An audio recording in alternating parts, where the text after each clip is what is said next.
Welcome tonight, ladies and gentlemen, to Coronation Spirit Week's episode 10. It's hard to believe there's already been 10 episodes of this. I'm still having fun. Hope you are too. So go ahead and pour yourself one of your favorite pours, and let's get to it tonight. Tonight, we're going to continue our little trend this week, at least for another bottle, of sourced bourbons. And this is John J. Bowman Single Barrel Pioneer Spirit Virginia straight bourbon whiskey, not Kentucky. This is a Virginia bourbon. And Bowman is a product of a couple of things. Smith Bowman Distillery Company of Virginia, which is in turn owned by Sazerac. And Sazerac is the parent company of the Buffalo Trace family of fine bourbons. Currently, Bowman does not produce their own spirits. They've been around since about 2002-ish, owned by Sazerac. So where does this juice come from? Let's see. Where could they get spirits? That's right, Buffalo Trace. So it's believed that Buffalo Trace uses cast-offs from its Mash Bill 1, which is about 12% rye, and its Mash Bill 2, about 15% rye, to make this product. It's double distilled at Trace. It's then shipped in a tanker truck to Bowman in Virginia, distilled a third time in a copper still, and then barreled and aged in Virginia. How long is it aged? Great question. There is no age statement on the bottle.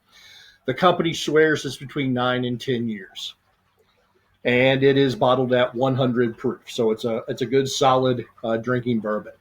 Theoretically, what you're getting when you get a bottle of this Bowman, this John J. Single Barrel, you're getting a 10-year-old Buffalo Trace single barrel bourbon, triple distilled, and then bottled at 100 proof.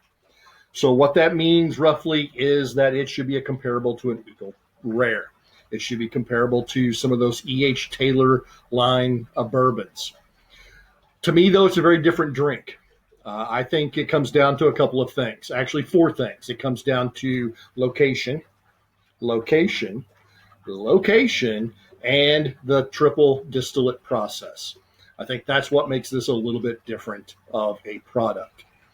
In the glass, it's got some great sugar lines. They're real sticky. They like to cling. They have great legs coming down. This should indicate there's kind of a high sugar content to it. The color is another one of those awesome coppery colors. Really great looking bourbon. On the nose,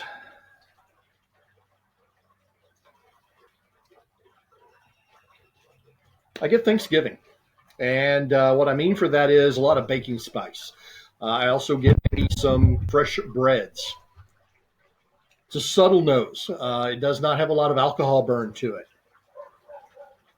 There's even a little bit of chocolate, maybe. A little chocolate in there. So, hey, can't be that bad, right?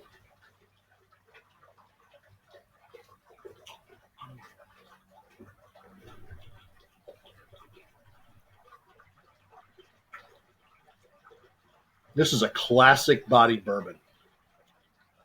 It has all those things that you think of when you think of a good solid bourbon flavor. You got a lot of vanillas and caramel creams, those oaky flavors. It doesn't overwhelm you. It's not overly complex.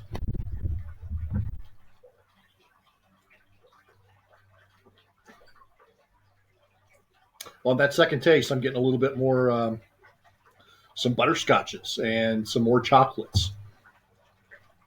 What about the finish? Well, I'm glad you asked. It's long. I'm still getting some good heat from that. It builds slow. It doesn't overwhelm. It's not overpowering. That's why I think this is more of a Mash Bill 2 than a Mash Bill 1. I think you're getting more of that rye heat coming through. Chocolate comes through again. So, hey, still can't be bad. It's got a good, soft mouthfeel. It doesn't bite. Some warm leathers there too. So on a Karl scale of 5 stars, where am I going to put this? I would say this is a, wow, that's tough. I was going to say a 3.5, but I'm going to go up to a 3 3/4 of a star here. Not quite a 4. It's a good bourbon. It doesn't pretend to be anything it's not. It's just got a classic bourbon profile. I think that's also what holds it back a little bit. It doesn't have additional flavors that play into it the more you drink it. I would highly recommend this bourbon to those who like that classic bourbon profiles of oaks and vanillas.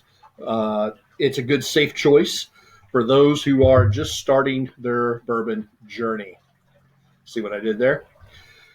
One last thing before I go. Some of you are going to complain that's not a John J. Bowman bourbon stopper. It is not. It's a 1792 stopper. A couple of weeks ago, I had a little problem with that stopper, and it fell apart, so I had to find a replacement. Just so happens that the 1792 stopper fits it very, very well. So, ladies and gentlemen, John J. Bowman single spirit or single barrel from Virginia. Peace and happy pours.